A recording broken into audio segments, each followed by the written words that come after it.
You're listening to the Options Insider Radio Network.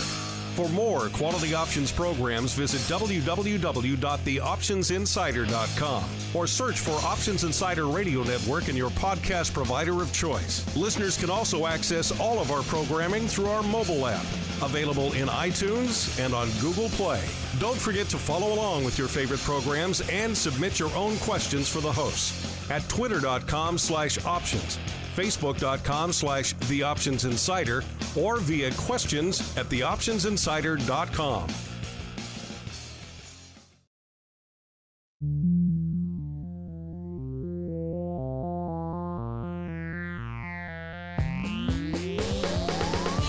Join us now for the expert source for inside information on the options markets.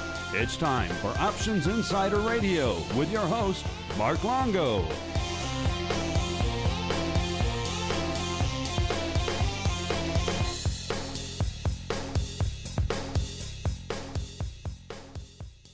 Welcome back to Options Insider Radio, the interview program here on the old network where we welcome on guests from throughout the world of options and derivatives and proceed to pick their brains for the benefit of you, the listener. My name is Mark Longo, and if I sound a little bit different, because I'm not coming to you from our studio in Chicago. No, I'm coming to you from our traveling studio, or on-the-road studio here in sunny Florida for the Options Industry Conference 2019. So stay tuned for a lot of great content from us coming at you from this conference throughout the next couple of weeks, actually. There'll be a lot hitting the network, so stay tuned for that. And kicking it all off, I couldn't think of a more appropriate guest, our old friend, Mr. Ed Boyle, the CEO over there at Box. Ed, welcome back to the network, sir. It has been too long, I think exactly a year. Yes, it has. Thanks, Mark. It's exciting to be here. It's I don't know if it's sunny Florida. I think it's pouring rain outside right now. In here, I can imagine. I can imagine everything is sunny. A bit better than Chicago, so all good. Well, let's kick it off. It has been pretty much exactly a year since you and I last sat down in a room like this and chatted. So catch our listeners up. What's the last year been like for Box? What are some of the highlights in your mind for things that really stand out for Box over the past year? Yeah, I think for Box in general, 2018 was a kind of the coming out year for our trading floor, which we opened in late 2017. 2018 is where we got things moving along. And 2018 in general was a good year in the options markets, as it was, simply because we brought volatility back, volumes were up. So it made it a good year overall, and it helped us to get that floor effort jump-started, as well as in general, being able to be more targeted in how we go after our clients and how we interact with that client base and the value we can bring to them.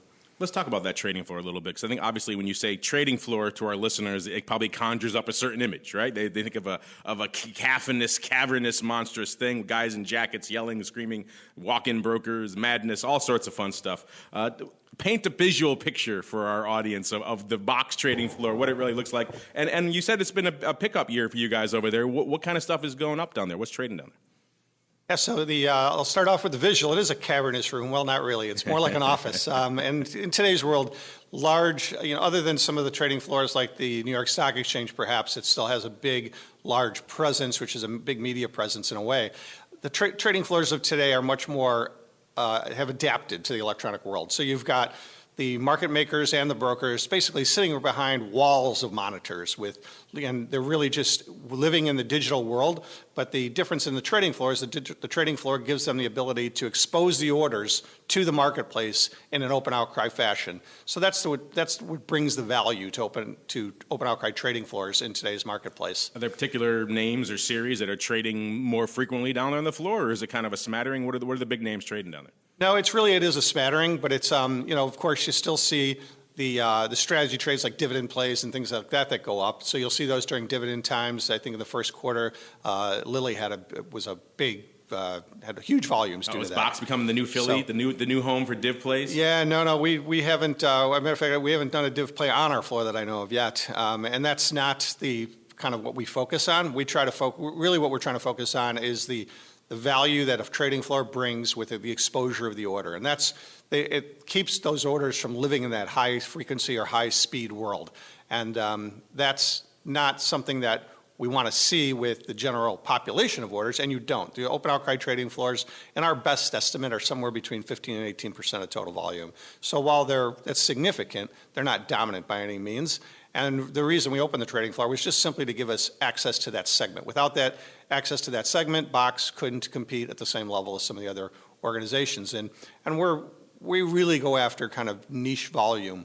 We work directly with our participants to find areas that they need, gaps that they need filled in their business models, and that's what we go after. And that's why we're not a multi-SRO exchange at this point. We're not a high market share exchange point, and that's due to those reasons. You know, it's interesting because I haven't been. I want you to come check out the box floor one of these days and see it for myself. But you mentioned kind of that niche of the market. There still clearly is a substantial percentage of the audience out there that likes that high-touch execution, whether it's for a complex order, whether they just prefer their order executed in that way. There certainly is still a fairly sizable amount of the audience out there that likes that. So clearly there's a niche you guys are able or going after to target, I should say. Now, size-wise, like what kind of, you think of a crowd, you think of maybe the old SPX days or the old even IBM days. How big of a crowd are we talking here? The crowds are small in today's world. Currently in the options market, I don't know that the only large crowd that I'm familiar with is the SPX crowd at the CBOE. And that's still a very large crowd because those are predominantly traded at open outcry. In the equities on all the trading floors, there's no crowd, I don't think, that exceeds 2 or 3 people. And that's really kind of where it sits in today's world, because the electronic trading is still the dominant way to trade, even with auctions and the other methodologies people use for order execution. But to your point earlier, there's a handful of the kind of buy-side institutional group that still wants that high-touch order. They don't need that speed and throughput that the marketplaces offer, and the trading floors work much better for them from an information leakage standpoint, et cetera, et cetera.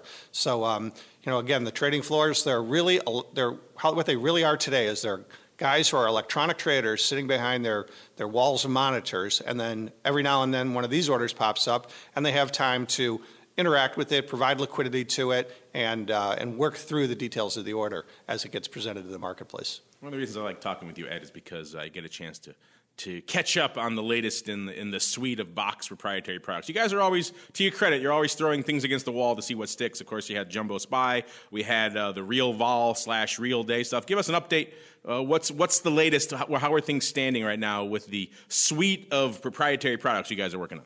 Well, the Real Day stuff is something that we're somewhat disappointed we haven't been able to get to the market. We've got SEC approval for it. We've got the systems built for it. We're ready to go with it.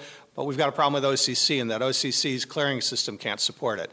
OCC's been struggling in the last few years, as we all know, with their current Encore platform. They've got plans in place now to put a new platform in place by, I think the due date right now is 2021. And that's somewhat disappointing that we can't launch many of these new products that we have ideas for, simply because the clearing side of it can't be handled. So we've looked at some ideas behind, is there ways that we could do something either that fits into the current clearing and risk models, because that's the only thing they're going to be able to bring up. I give MIAX credit for getting their spikes index up. They really were able to use the current clearing models at OCC, or risk models is what it was all about, to get that product up. So that was good for them. But we don't have anything that's pending today that we're waiting on other than what's in the queue. I know one of the issues with, in addition to the risk modeling, one of the issues with REALVOL, Real Day, was the underlying of the future. I know there was some talk about maybe you guys even getting into that space of the Box Futures Exchange. Is that still on the table, or is that kind of... Yeah, no, that's still on the table. It's something that we have continue to keep an eye on. It's hard to... The whole idea behind this is that we need to get the business model built and the liquidity providers brought in. And interestingly enough, 2018, with things heating up in the beginning of 2018, when we saw the volatility blow up and the trading firms, the liquidity side of it, they got busy really quickly. And many of them, I'm not going to say were understaffed, but they didn't have a lot of extra bandwidth. So therefore, when it came to supporting these products, it was like, hey, right now we've got enough to do. The markets are treating us well. Let's focus on our core business and not focus on that new starting a new exchange, so to speak. Speaking of new exchanges, obviously we've had a new entrant since the last time you and I sat here. I think we're up to 16 now, somewhere in that ridiculous range. MIAX adding a third exchange. You kind of hinted at it earlier. It sounds like Box is not playing in that game, Ed. No, we're not playing in that game, and we've never thought that just adding SROs to be another Me Too fee structure with running inverted markets was a good idea. it's a different business model. And again, MIAX, that's the business model they're running. Grow it and they will come kind of thing. The idea that the regulators continue to, and in some ways their back is up against the wall. They can't really tell someone, no, you can't start another exchange. But, there's the business model out there that we just keep launching exchanges until we have 50 of them. We continue to fragment liquidity. We don't think that's healthy for the market. We're not playing that game because we think it undermines the market more than helps the market. We'd rather continue to improve the market as it exists today rather than continue to fragment it or make it not as usable as it once was. And that's been a lot of the concentration this year by the industry, is how do we start to reduce some of the risk that's out there. And one of the problems that we have with risk right now is that we've got too many exchanges and too many strikes. So what happens when you have 950,000 strikes thereabouts and you start to put them on 16 exchanges? You can see where the multiples get just ridiculous. And then the problem you have is the market makers that you want to provide liquidity. People don't understand. If a market maker has an order in the market sitting on the screen, that's risk. He's got what they call, everybody refers to as open order risk. And you are starting to deteriorate what we're able to actually use as our, call it advertising, the quotes on the screen. How good can they be when you've got this huge risk problem and we have less market makers, less liquidity providers? So we're working, there's a committee out there, the Loam Swag Committee that Paul Gigante and Slade Winchester have been heading up, and that's one of our core mandates right now by the committee itself, is to reduce the number of strikes that are out there. And it's not to say, hey, we got, let's just limit the number of strikes. It's saying, let's get the strikes that don't make sense off the screen. The SPY that's $200 out of the money, that's there's 450 strikes sitting out there. So things like that. So that's one of the core philosophies Box has. How do we help our participants by reducing the risk they've got to put into the market to get the return they need?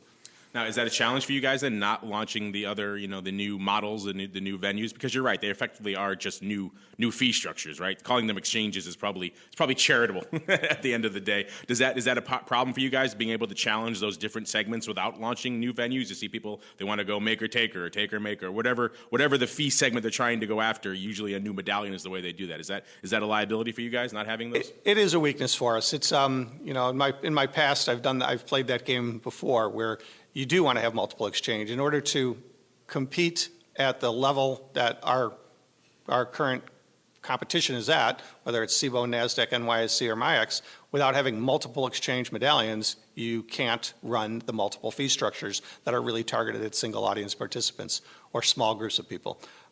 So we've considered that, but again, we think it's not real healthy for the market. We don't see a lot of opportunity for our shareholders in that as well, and therefore we haven't gone down that path.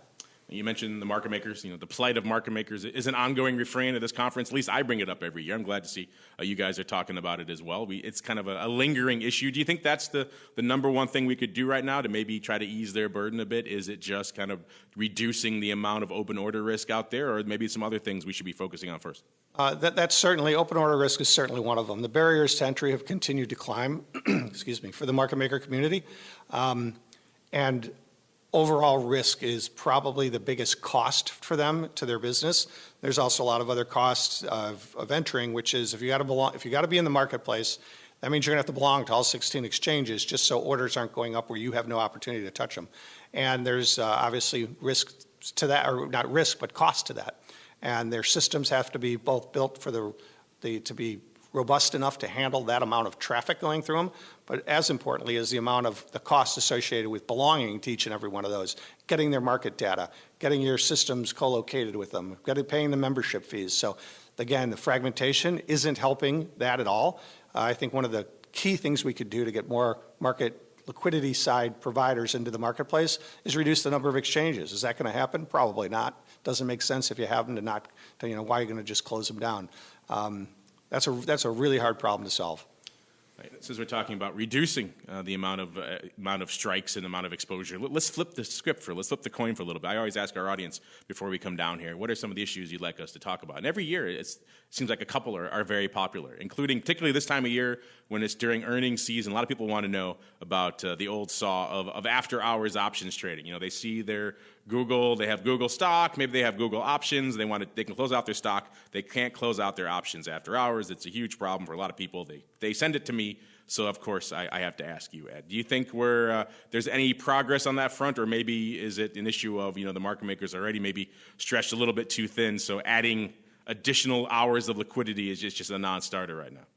Yeah, I think we've talked about this for a number of years, you're right, and it's been my whole career we've talked about trading options, later into the evenings or even to 24 hours. But there's a number of problems. One is, yes, the market makers, much less trading is obviously going to happen at those hours. Therefore, you're putting more of a burden on the market makers because now they've got to have staffing, keep their systems up, et cetera, et cetera. And the clearing systems is the other weakness in that. So the current OCC clearing system, I don't think could handle a 24-hour day. It doesn't have the capacity and ability to. I might be wrong in saying that. I haven't spoken to OCC directly about that in years. But I think we really need to automate further before we're going to get to that. Well, obviously, this is the Options Industry Conference. People come down here for new developments, new announcements. Anything in the hopper from Box? Any new announcements down here that we could look forward to? We don't have anything that we're holding under our hat right now, waiting to flash out there to the crowd tomorrow morning. There's a number of exciting things we've been up to, and one of them is that our technology, which previously has always been done by the Toronto Montreal, one of our significant shareholders, we're taking that in-house. So that's something that will give us the ability to be more flexible and be able to work quicker, respond to customer needs faster. So we're integrating that now into our platform. Toronto Montreal is still a very big supporter of Box and, again, our most significant shareholder. So they're very supportive of this endeavor that we're going down, and we're looking forward to getting that done. So as I said, we can respond quicker to our client needs. And when will that be ready? We're going to have it. It stays operational. We're just migrating it or transitioning it over to our own team. So it's not a big bang kind of thing. It'll be done throughout 2019. We should be done with it at probably right at Q4 this year. Well, Ed, I'm glad we can get you on for our annual check-in on all things Box. I'll have to keep my eyes glued to that trading floor, see how things are going up, and maybe come check it out for myself one of these days, Ed. Yep, that'd be great. We're looking forward to it as well, and we're actually going to be moving it to a new space in 2020. It's a good sign. You're already outgrowing your old abode there. Yeah, so. And it wasn't so much outgrowing it as much as that we had done a short-term lease initially, and we're going to be consolidating all of our office space into one area in Chicago. Well, great. Well, good catching up with you, and look forward to seeing how all this plays out in the marketplace in the coming months, sir. Great, Mark. Great to see you again.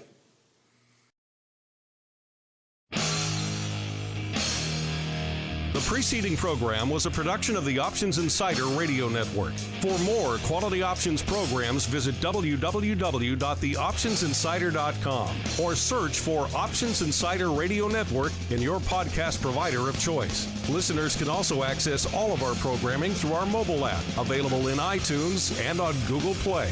Don't forget to follow along with your favorite programs and submit your own questions for the hosts at twitter.com/options, facebook.com/The Options Insider, or via questions@theoptionsinsider.com.